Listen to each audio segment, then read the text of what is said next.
itu dia tidak membaca Alkitab, dia tidak membaca nubuat nabi-nabi, dia tidak membaca Taurat Musa, tetapi dia mendasarkan kepada kearifan lokalnya, yaitu melalui pertanda bintang. Dan Tuhan masih mengizinkan itu karena memang orang Majus tidak membaca kitab suci.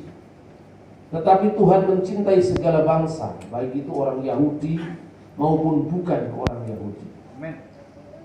Saudara-saudara, di dalam bacaan ini kita akan membaca, mempelajari tentang bagaimana Kristus itu, Yesus Kristus itu lahir pada saat baru-baru saat lalu kita memperingati dengan perayaan Natal. Tetapi tadi pagi saya menjanjikan bagaimana kita bisa mengetahui tanggal kelahirannya. Saya sampaikan tadi pagi bahwa dokumen pertama tentang perayaan Natal itu ditulis di Alexandria tahun 189, tentu berdasarkan Alkitab. Kemudian pemujaan Dewa Matahari itu pertama kali dilakukan di Roma, jauh setelah Natal 25 Desember. Ini yang banyak salah paham.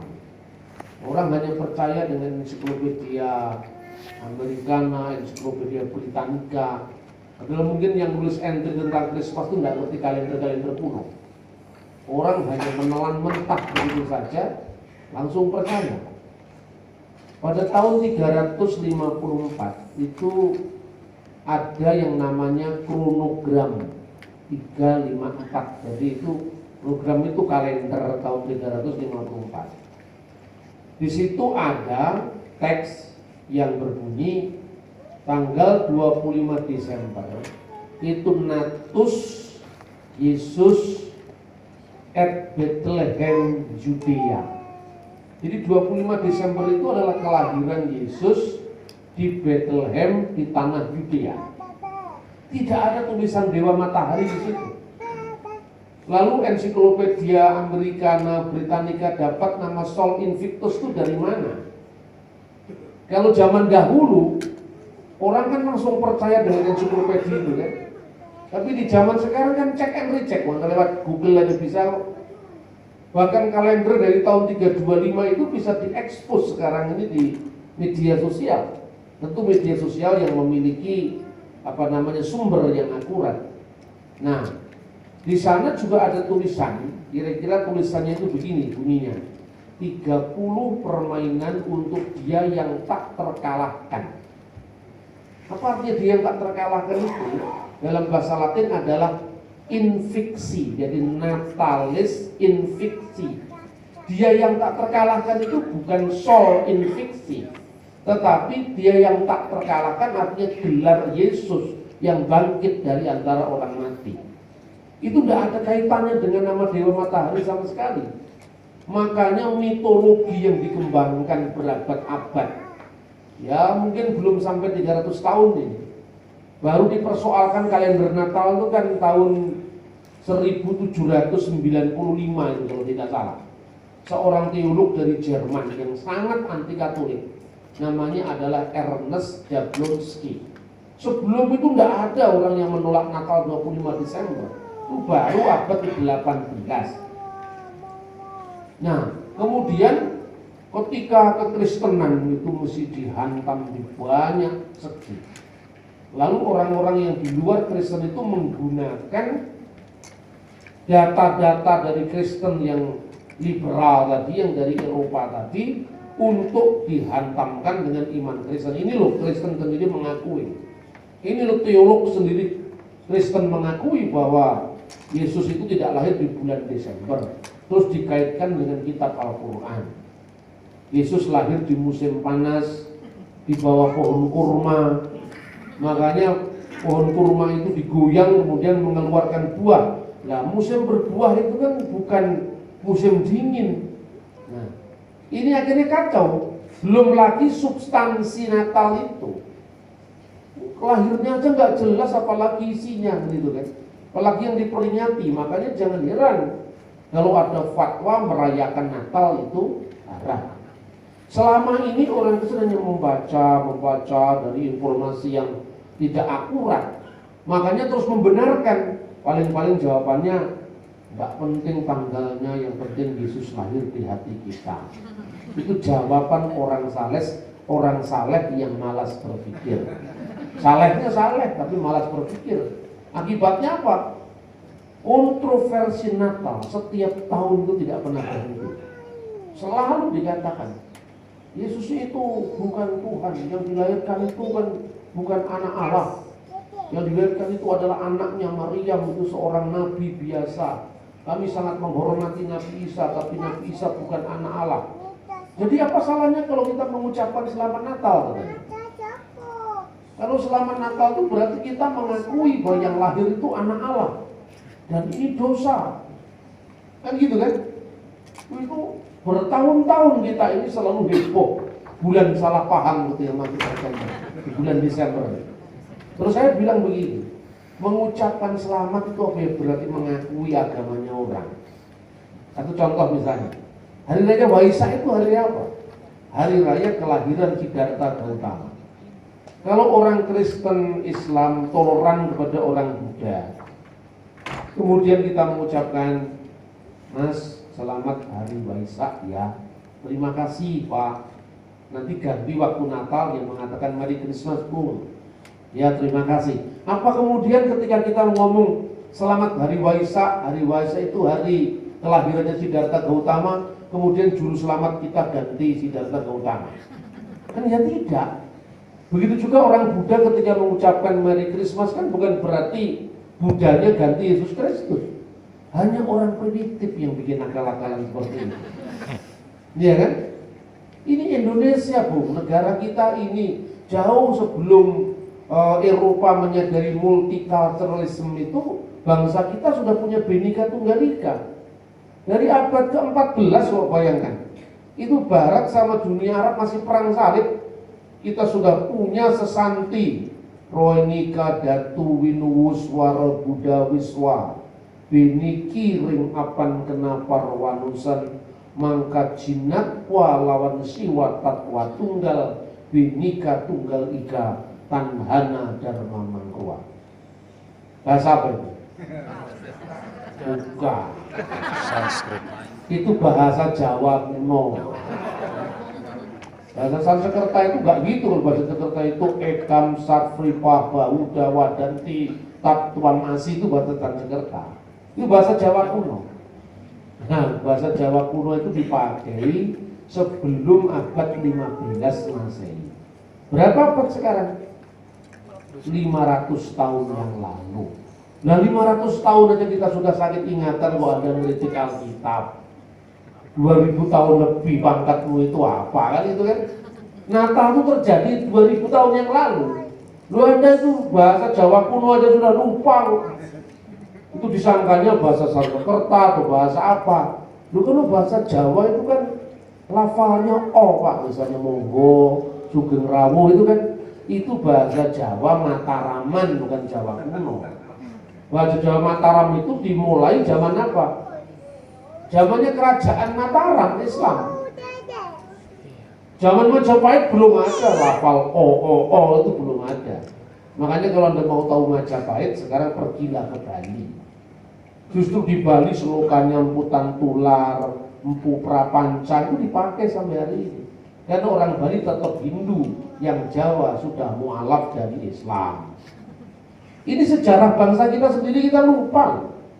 Mau ngeritik Natal.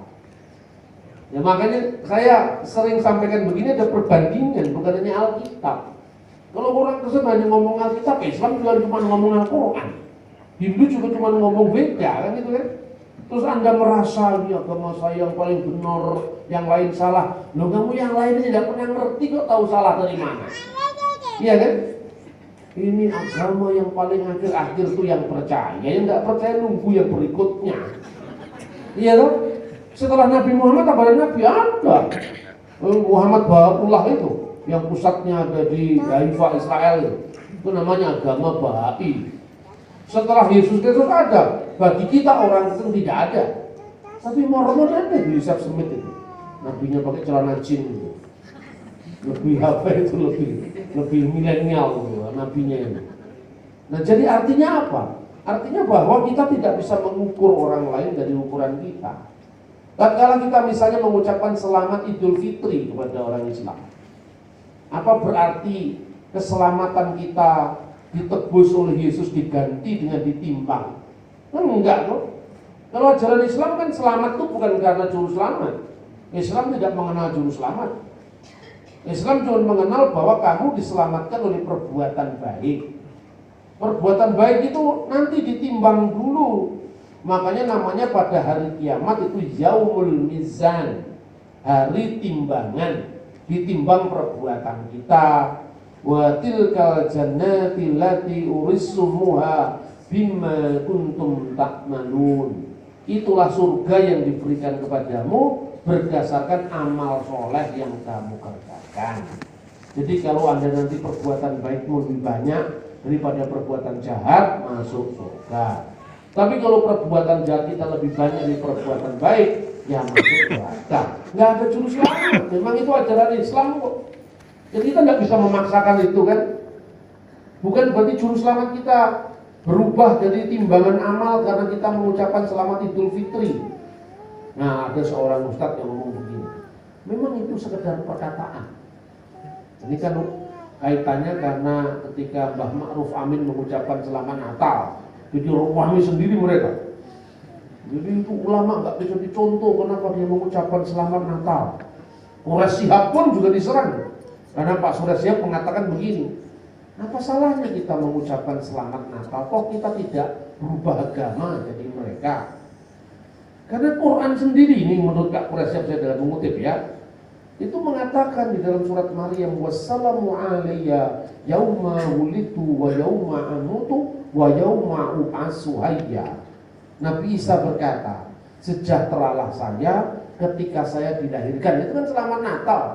Ketika saya dilahirkan, ketika saya mati itu Jumat Agung, dan ketika saya bangkit hidup kembali itu Paskah. Kan gitu kan? Nah, tapi kita nggak boleh juga menafsirkan Quran untuk kepentingan kita. Quran itu bukan Kristen. Makanya kalau saya dikatakan Pak Muhammad bagaimana? Orang-orang Islam itu kita Injili menurut Al-Quran, itu penodaan agama itu. Penginjilan kok pakai Al-Quran? Penginjilan pakai Alkitab, bukan pakai Al-Quran. Kalau Anda menafsir Quran untuk kepentingan Kristen, Anda bisa masuk penjara. Itu jelas-jelas pasal 1 Undang-Undang nomor 1 PNPS tahun 65. Junto pasal 4 Undang-undang yang sama, junto lagi pasal 156 KUHP. Itu jelas pasalnya itu. Jangan ditabrak itu. Jadi orang Kristen itu kalau pelayanan aman secara hukum, ramah secara budaya, benar secara teologis. Makanya banyak orang-orang Islam yang jadi Kristen. Pak, saya juga latar belakang Islam, Pak. Terus hubungannya apa kamu cerita? Untuk apa kamu cerita seperti itu? Ya saya mau cerita Pak, saya sudah bertobat. Belajar dulu, jangan terlalu banyak ngomong. Nanti kamu masuk penjara kalau banyak ngomong. Belajar hukum, perbandingan agama. Boleh enggak kita cara ngomong yang aman seperti apa itu loh. Ya, karena kita sudah banyak contohnya toh. Pak Saifuddin Ibrahim masuk. Tapi persoalannya di kalangan Kristen kalau ada orang begitu kan malah jadi pahlawan. Tapi berapa banyak orang yang dimenangkan karena pertobatan seperti itu? Banyak juga Pak. Tapi akan lebih banyak kalau pelayanan kita aman. Kan gitu kan? Saya ingin melahirkan akademisi Kristen. Bukan hanya sekedar pengkhotbah Kristen. Akademisi itu memiliki basic pemahaman yang luas. Kadang-kadang orang mendengar saya ceramah satu kali, saya nggak ngerti Pak, biarin aja, ngerti lama-lama kan ngerti. Tapi saya tidak pernah mau menurunkan standar khotbah saya. Dan kalau saya menurunkan standar saya nunggu orang yang tidak pernah siap menghadapi perubahan zaman. Misalnya, mungkin Anda tidak mengerti apa yang saya sampaikan tadi pagi. Tetapi nanti suatu saat kalau Anda mengalami benturan itu, Anda akan mengatakan, wah ternyata benar Pak, ayatnya ada dalam Alkitab sendiri. Iya kan? Akhirnya kita bingung untuk meluruskan karena apa? Dia sudah terlanjur masuk. Dan kalau masuknya itu bukan karena pertimbangan ini, tapi misalnya pertimbangan rosok. Anak kita pacaran sama yang sebelah itu. intelektualnya itu nggak maksimal berjalan hanya untuk membenarkan perasaannya sudah terlanjur jatuh cinta pada pasangan. Dan kasus semacam ini banyak terjadi. Itu yang saya sampaikan. Makanya kadang-kadang saya sampaikan itu kan ini kan hal yang sulit. Kalendernya berubah dari abad ke abad, 2000 tahun lebih. Anda menjelaskannya seperti apa coba? Makanya saya jelaskan dengan ilustrasi kadang-kadang cukup panjang itu kan supaya orang tidak ngantuk. Nah coba sekarang, ketika kita membaca Alkitab ini, pada bulan ke-6, apa yang Anda pikirkan sekarang? Bulan Juni? Kapan kita mulai menyebut bulan Juni ini dalam sejarah dunia? Bagaimana sejarah dunia mencatat kalender apa yang dipakai pada zaman malaikat Gabriel ketemu dengan Maria di Nazaret? Kan kalendernya berubah kan? Nah kalender apa yang dipakai di sana? Nah makanya membaca kitab ini mesti dibaca pada konteks zaman. Dan apa artinya pada bulan ke-6? Bukan bulan 6, bukan. Tetapi bulan ke-6 setelah malaikat menemui Zakaria. Kan gitu kan? Pada ayat 5 kan dikatakan bahwa Zakaria dari rombongan Abia. Rombongan Abia itu rombongan ke-8 karena di dalam kitab 1 Tawarik pasal 24 ayat 7 sampai dengan ayat 19 dicatat saja, nggak saya baca semuanya, kepanjangan gitu. Di sana dikatakan bahwa ada 24 rombongan imam-imam Lewi yang membakar ukupan di bait Allah. Zakaria ini adalah rombongan ke-8 gitu loh. Istrinya Elizabeth itu mandul. Terus Tuhan memberikan visi kepada Zakaria. Ini bukan Nabi Zakaria, ini Imam Zakaria. Karena di Islam antara Nabi Zakaria dan Imam Zakaria dikaburkan. Pokoknya kalau Islam semua AS kan selesai, sudah alaihi salam selesai. Orang nggak pernah tanya mulai kapan bahasa Arab itu ada, kan nggak pernah. Pak, nabi-nabi itu agamanya semua Islam. Ya nggak apa-apa, itu kan pendapat. Lama-lama dia ragu sendiri, bagaimana Pak? Kalau Islam dimaknai sebagai penyerahan diri kepada Tuhan, betul. Setiap nabi itu kan berserah diri kepada Tuhan. Berarti betul ya Pak, agamanya Nabi Isa itu Islam. Islam dalam pengertian kata sifat, ya Nabi Isa itu berserah. Saking berserahnya sampai menyerahkan dirinya di kayu salib, kan betul lah. Tapi jangan kamu pikirkan ada KTP terus agamanya Islam. Kan tidak. Lah kok bisa Pak? Di Pare itu ada aliran kebatinan. Namanya Paguyuban Sumarah. What is the meaning of Sumarah? Sumarah itu artinya submission to will of God. Kalau bahasa Arabnya Muslim itu orang yang berserah diri. Jadi kalau ada orang punya aliran namanya Paguyuban Sumarah, pertanyaannya, apakah Abraham itu sumarah kepada Tuhan?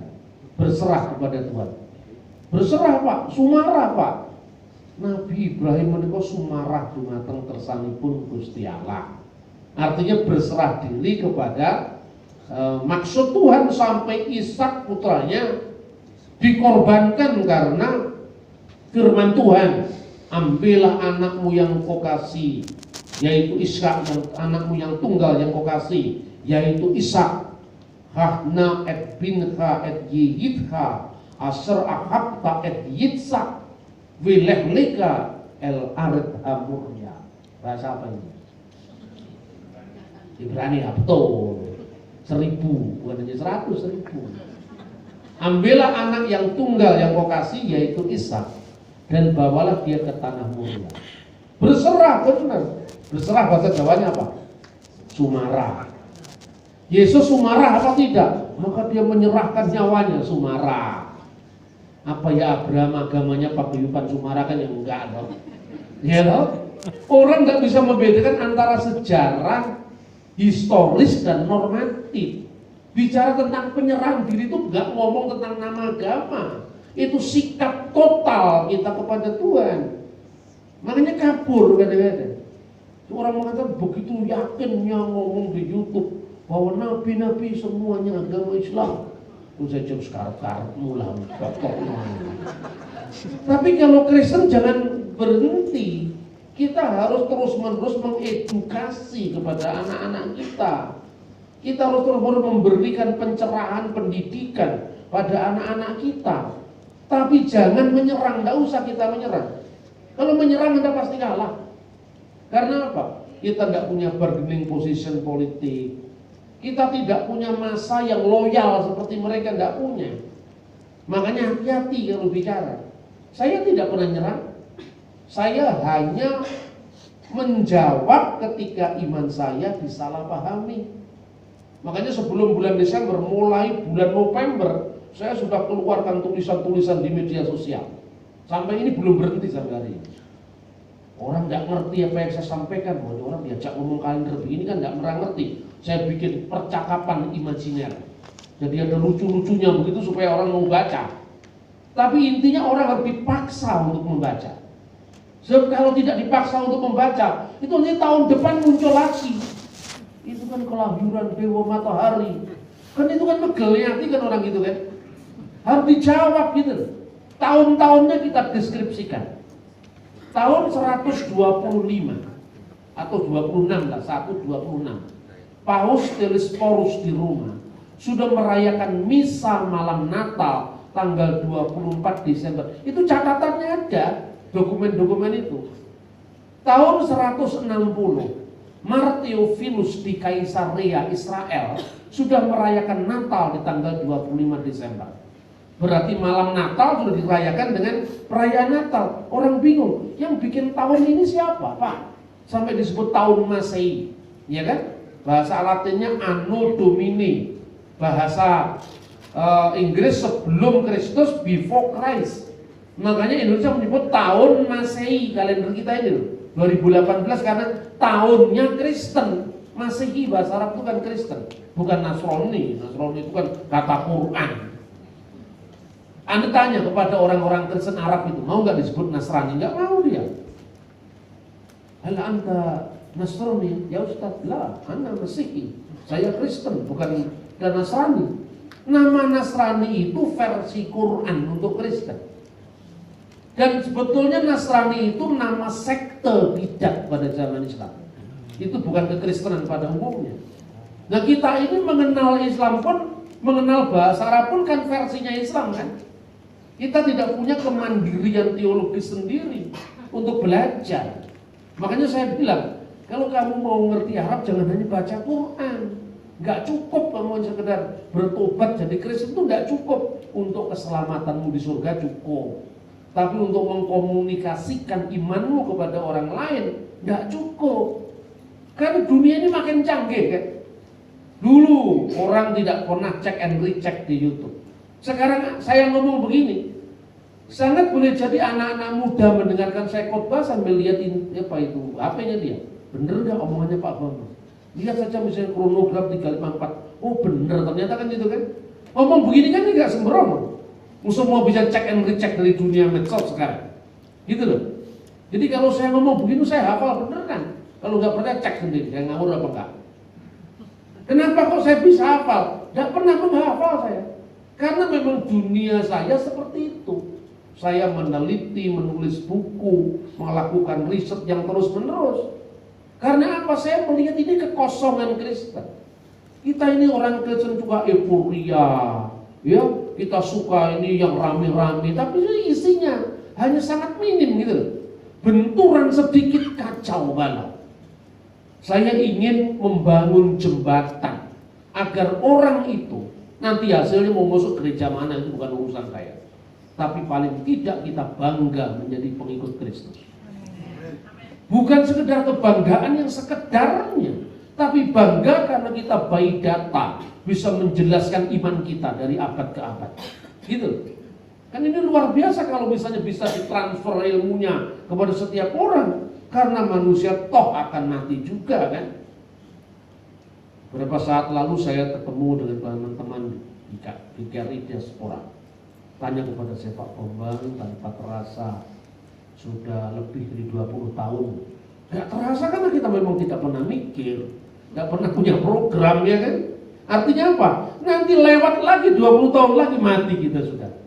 Pak, 20 tahun nggak terasa, sekarang sudah begini saya. Ya kan? Apa yang kita buat sekarang? Kita tidak menghitung hari-hari kita. Makanya hidup itu mesti diprogram. Saya ini sudah memprogram hidup saya. Sejak saya masih usia 30-an tahun bahkan kurang. Saya menulis buku pertama kali itu usia saya 23 tahun. Judulnya Telaah Kritis Injil Barnabas. Diterbitkan oleh Yayasan Andi, sampai sekarang cetak ulang yang ke-20 atau ke-25 ini. Telaah Kritis Injil Barnabas. Bukunya tipis. Itu saya tulis ketika saya masih mahasiswa Fakultas Hukum semester terakhir. Saya tulis itu. Karena apa? Pertanggungjawaban pilihan iman saya. Saya menulis bukan menulis buku kesaksian, enggak. Karena kalau saya menulis buku kesaksian, yang baca hanya orang Kristen. Yang enggak Kristen enggak mau baca, karena apa? Ini orang murtad ini orang murtad itu kan. Saya ini mulai muda, saya mikir strategis saya. Supaya buku saya bisa dijual di Gramedia, bisa dibaca orang banyak, harus akademis bahasanya. Kalau bahasa saya kesaksian, saya membatasi diri saya itu. Tapi kalau ada kesaksian juga tidak apa-apa, ya, bukan urusan saya. Artinya apa? Kita mesti punya goal ke depan. Saya nulis 3 buku itu sekarang. Itu belumlah buku saya nggak banyak, kira-kira cuma sekitar 20-an judul saja buku saya. Yang terakhir itu saya tulis baru 3 yang ini seri namanya Answering the Misunderstanding. Jadi menjawab kesalahpahaman Islam tentang anak Allah, Tritunggal, kelahiran Yesus, benar dari perawan apa, itu maknanya apa, kemudian Yesus disalib apa tidak, dosa asal, keaslian Alkitab. Itu saya rencanakan akan saya tulis 10 jilid. Baru kira-kira belum sampai 4 tahun saya sudah nulis 3 jilid buku. Nanti kalau sudah 10 jilid seperti jadi semacam ensiklopedi pemikiran Bambang Morsel. Sehingga nanti pada orang setelah saya tidak usah lagi susah-susah mencari, sudah ada rujukan awal gitu. Ini loh kalau ngomong tentang dosa asal, apa benar kakek moyangnya yang berdosa, cucunya yang menanggung seperti dituduh oleh orang-orang banyak itu, apakah benar darah kecil kayu salib itu sama dengan tumbal darah seperti agama-agama kafir? Apakah benar Tritunggal itu sama dengan dewa-dewi Mesir, Isis, Osiris, dan Horus? Itu sudah ada semacam ensiklopedinya. Maka nanti ketika saya dipanggil Tuhan ke surga, sudah tenang saya. Karena apa yang kamu pelajari itu hanya untuk dirimu sendiri. Lalu kamu tidak mentransfer ilmumu kepada orang lain. Tiba-tiba misalnya usia saya sudah 60 tahun. Nah, kesehatan saya mulai berkurang, dikit-dikit mulai batuk. Bagaimana menulis lagi? Maka hitung hari itu artinya. Saya ini kalau diundang orang ya, disuruh ngomong tentang tema ini dan saya bukan bidang saya, gak mau saya. Karena apa? Kalau saya tidak ngomong bukan keahlian saya, itu akan membuat saya menulis yang tidak bisa terpublikasi. Kan bisa saya nulis tentang apa Pak ini, tentang konseling keluarga, yang lain aja saya nggak usah itu. Karena saya bukan orang konseling, saya nggak paham psikologi. Bagaimana saya bisa sampaikan itu? Enggak, saya nggak mau itu karena tema yang lain. Tema yang harus saya gumuli. Sehingga apa? Mendisiplinkan diri untuk mengatur kita. Tahun ini saya nulis ini, tahun ini nulis ini. Nanti nggak sampai 5 tahun 10 buku udah selesai. Nah itu yang pertama, saudara-saudara. Yang kemudian soal Natal ini kenapa saya memberikan konsentrasi khusus? Karena sekarang serangan dari saudara-saudara kita di luar itu tidak lagi menyerang pokok-pokok dasarnya saja, tapi semua detailnya mereka kuasai. Maka Anda lihat coba, lihat debat Islam itu soal Natal. Itu kan Kristennya biasanya kan selalu keteteran dan mengatakan yang penting Yesus, seumur hidup Yesus, sampai akhir hayat Yesus. Ya yang penting, tapi tulisanmu mana? Kamu menjelaskan Natal bukan Dewa Matahari mana? Bagaimana cara ngitungnya, seperti apa gitu. Nah, saya berikan contoh. Gambaran ini moga-moga Anda bisa menangkap apa yang saya sampaikan. Tapi menggambarkan betapa rumitnya ngitung kalender itu. Menghitung kalender itu. Kalender kita yang namanya kalender Masehi itu bukan ciptaan Kristen murni, bukan. Tetapi dibuat mulai tanggal 21 April tahun 753 sebelum Masehi. Bayangkan itu. Berarti hampir 2800 tahun yang lalu. Ketika seorang penguasa Roma kuno namanya Romulus, bukan Romela, kalau Romela tetangga saya. Romulus itu bikin kalender yang dikenal dengan kalender AUC. Apa artinya? Ab Urbi Condita. Setelah berdirinya kota, yaitu kota apa? Kota Roma. Tapi bulannya cuma 10. Nah ini bulannya cuma 10, bukan 12. Bulan kita menjadi 12 itu tahun 771. Jadi baru kemudian sekitar 20 tahun setelah kalender itu dibuat. Bulan-bulan itu namanya apa? Pertama kali karena di Eropa itu musim dingin, ada musim panas, ada musim semi, ya. Makanya karena 4 musim, musim yang paling utama digunakan awal tahun baru itu musim semi, yaitu bulan Maret. Nama aslinya bulan Martius, itu bulan pertama. Kenapa disebut bulan Maret? Karena untuk memuja dewa Mars. Ini kan sebelum zaman Kristen, zamannya para dewa ini, zamannya paganisme. Kemudian yang kedua, dewa apa itu bulan kedua itu namanya bulan Aparailis, lalu menjadi April. Kenapa Aparailis? Artinya cuaca cerah pada musim semi. Gak semuanya dewa. Kemudian yang ketiga Mayus. Kenapa Mayus? Karena Maya itu adalah seorang dewi, ibunya dewa yang namanya Hermes. Hermes itu adalah dewa pembawa pesan langit. Makanya dari kata Hermes muncul kata hermeneutika. Karena hermeneutika itu menafsirkan pesan-pesan surga, yaitu Alkitab. Nah sekarang kalau orang Kristen pakai hermeneutika Alkitab, apa itu Mbah Hermes kan yang enggak kan? Kan itu istilah yang sudah dinaturalisasi, dipakai gitu kan. Islam juga sekarang mengenal hermeneutika Al-Quran kan juga mulai ada sekarang. Maksudnya tafsir, ya. Setelah bulan Mayus, ya, mengenang Dewi Maya tadi, Junius. Kenapa Junius? Mengenang dewa Juno. Setelah Junius hanya hitung-hitungan bulan saja. Maret, April, Mei, Juni. Lalu bulan berikutnya bukan bulan Juli, itu disebut dengan bulan Quintilis. Bulan yang kelima. Hanya 5 saja. Belum ada nama Juli, belum ada. Kapan nama Juli menggantikan Quintilis? Ketika Julian Kaisar mengenangkan namanya pada nama bulan itu. Makanya bulan Juli untuk mengenang Kaisar Julian. Setelah Quintilis itu artinya 5. Quin itu 5. Kemudian Sextilis. Sex itu 6. Bulan ke-6.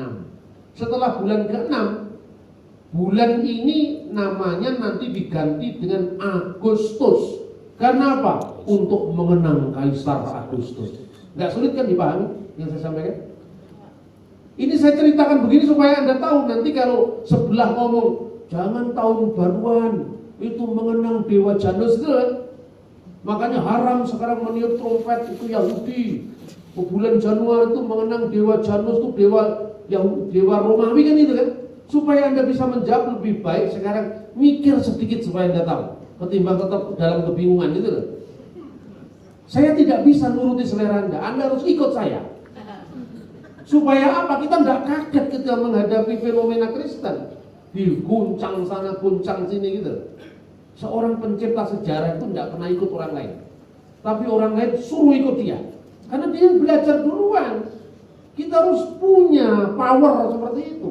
Kalau tidak, nunggu jemaat siap. Jemaat sudah siap 10 tahun, kita udah kalah lagi. Kita harus berani mendobrak sesuatu. Setelah bulan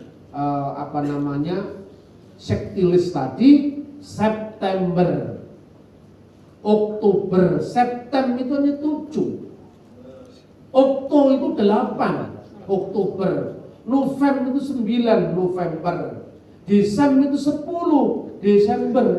Jadi Desember itu bulan ke-10. Loh, kapan menjadi bulan ke-12, Pak? Tahun 771, penguasa Roma berikutnya menambahkan 2 bulan sebelum Maret. Kenapa ditambahkan 2 bulan? Karena hitungannya kacau. Karena peredaran bulan matahari ya, itu kan 364 hari. Nah kalau cuma dibagi 10 bulan, kan baru beberapa tahun udah selisih lagi. Gak cocok dengan peredaran matahari. Ditambahkan 2 bulan pertama, yaitu Januarius dan Februarius. Kenapa disebut Januari? Karena untuk mengabadikan nama dewa, namanya Dewa Janus. Betul yang dikatakan Ustadz yang khotbah di televisi itu. Tapi nanti dulu, ini kan zaman sebelum Kristen, gitu loh kira-kira, ya. Terus kemudian kenapa disebut Februari? Februari itu adalah masa bersyukur karena menyambut akan datangnya musim semi. Makanya Februari, sejak tahun 771, bulan-bulan dalam tahun Julius ab urbi condita, setelah berdirinya kota Roma, menjadi 12 bulan. Kalender inilah yang dipakai ketika Lukas menulis Injil, bukan kalender yang sekarang. Nah, tapi orang Yahudi punya kalender lagi, kalender bulan. Ya, kalender bulan itu mulai bulan Nisan sampai nanti bulan Adar. Ya, bulan-bulan Yahudi itu tidak memakai sistem kalender matahari, tapi kalender peredaran bulan yang disinkronkan dengan kalender matahari. Nah, jaraknya ada berapa? Ini minta maaf, Anda tidak ngerti pun tetap bisa masuk surga. Tapi dengarkan saya. Suatu saat Anda pasti membutuhkan informasi ini. Maka saya paksa untuk mendengar. Daripada nanti siap apa enggak Pak? Enggak siap. 10 tahun lagi datang lagi Anda belum siap. Itu di luar sudah menghujat terus menerus. Iman Kristen gitu. Saya tidak mau iman saya dihujat orang. Saya ingin menjawab iman saya. Gitu loh saudara-saudara. Nah kemudian bulan-bulan Yahudi itu memakai kalender bulan. Basicnya peredaran bulan itu kan cuma 354 hari kan? Selisihnya berapa? 11 hari. Kalau 11 hari 10 tahun 110 hari, 30 tahun 330 hari. Kan hampir setahun 30 tahun kan selisihnya setahun. Maka orang Yahudi, ini contoh ya, gampangannya. Islam sama Yahudi itu kalendernya sama. Kalender bulan. Tapi kenapa Idul Fitri itu bisa lompat dari Januari, Februari, Maret, April, balik lagi kenapa? Jawabannya karena Islam tidak bisa mengkonfirmasikan kalender. Yahudi bisa. Karena apa? Yang namanya Paskah Yahudi, Pesach, itu selalu jatuh di musim semi. Tidak pernah Paskah bulan Oktober itu enggak. Yang namanya Oktober itu Rosh Hashanah, bulan Tisri. Kenapa kok gesernya cuma seminggu, 2 minggu? Enggak sampai 1 bulan gesernya. Kenapa? Karena orang Yahudi untuk selisih yang 10-11 hari tadi punya bulan ke-13, namanya Adar Seni. Dengan bulan ke-13 itu maka antara peredaran matahari dan bulan bisa disinkronkan. Kenapa orang Indonesia sulit paham ini? Karena yang ada di pikiran kita gaji ke-13.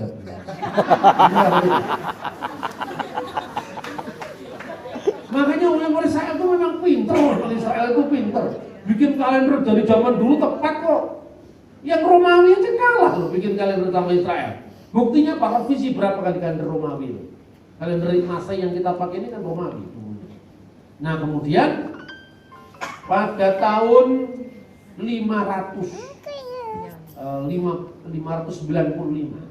ya, abad ke-6 ini, 5 ke-6. Ada seorang rahib, seorang biarawan dari Roma, namanya Dionysius Exiguus. Kenapa disebut Exiguus? Karena dia orang yang terkenal sangat rendah hati.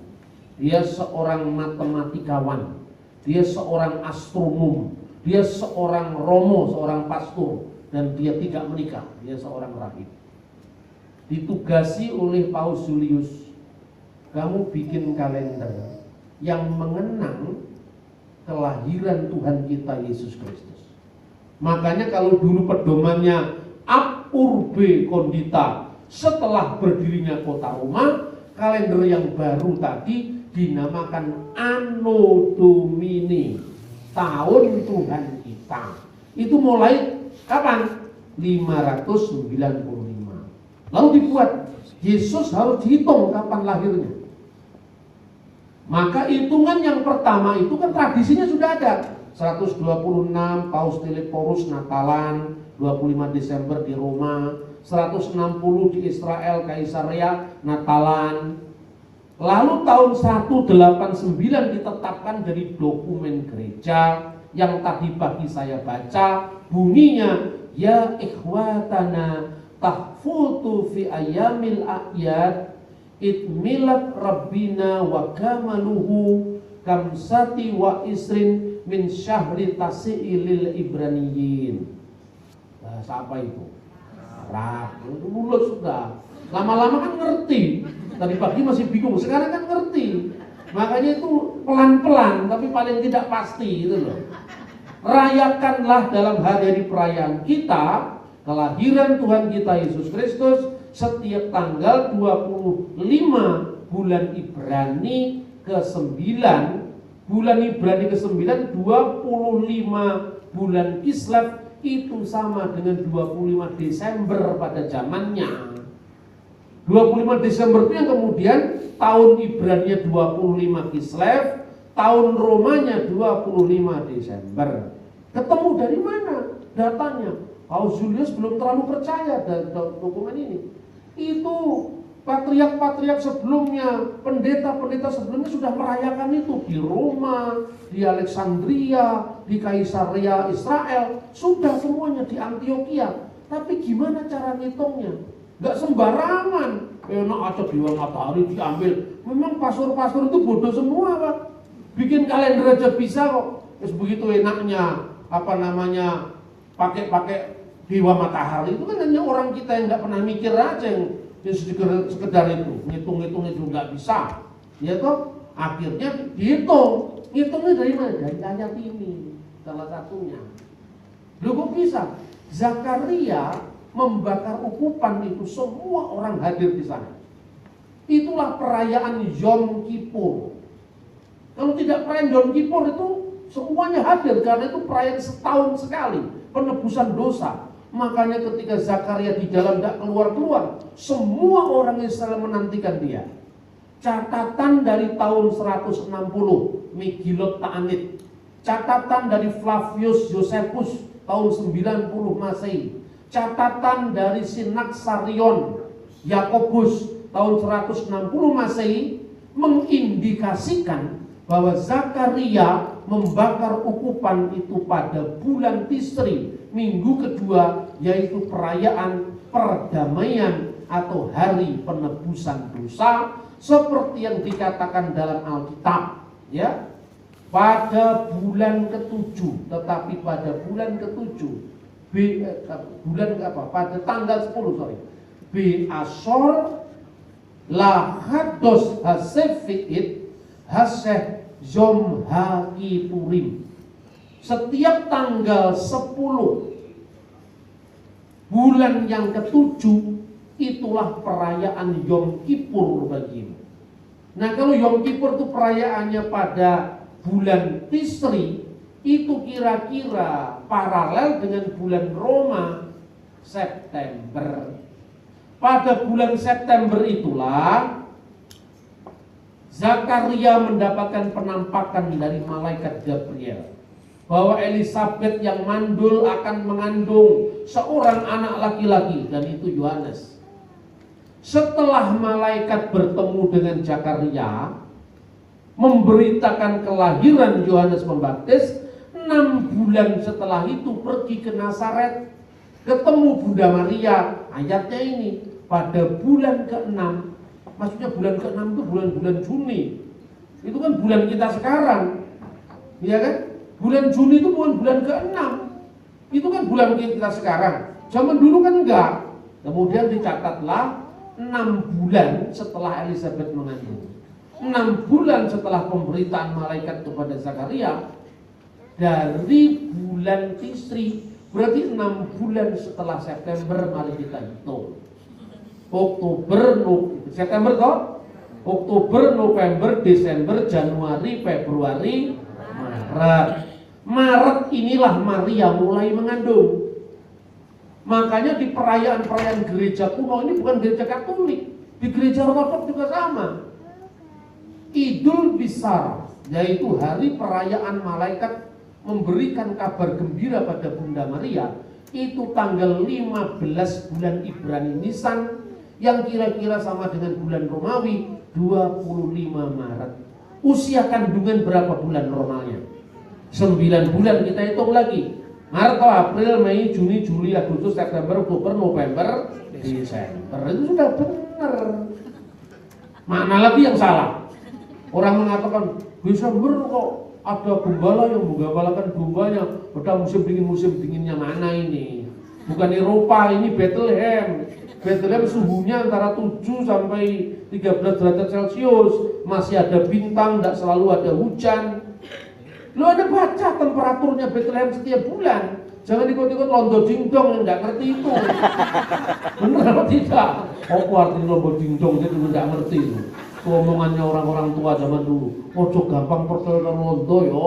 Londo tukang ngapusi gitu loh. Sejak kecil udah diajari begitu. Makanya saya ini sebetulnya tidak terlalu suka dengan yang keberat-beratan. Saya ingin membangun teologi in loco, teologi kontekstual yang bisa menyapa ramah lingkungan sekitar. Nah, itulah makanya kalian lihat 6 bulan setelah Zakaria bertemu dengan malaikat, malaikatnya ketemu dengan Maria. Pertanyaannya, Dionysius Exiguus kemudian membuat sistem kalender baru, di mana kalender yang lama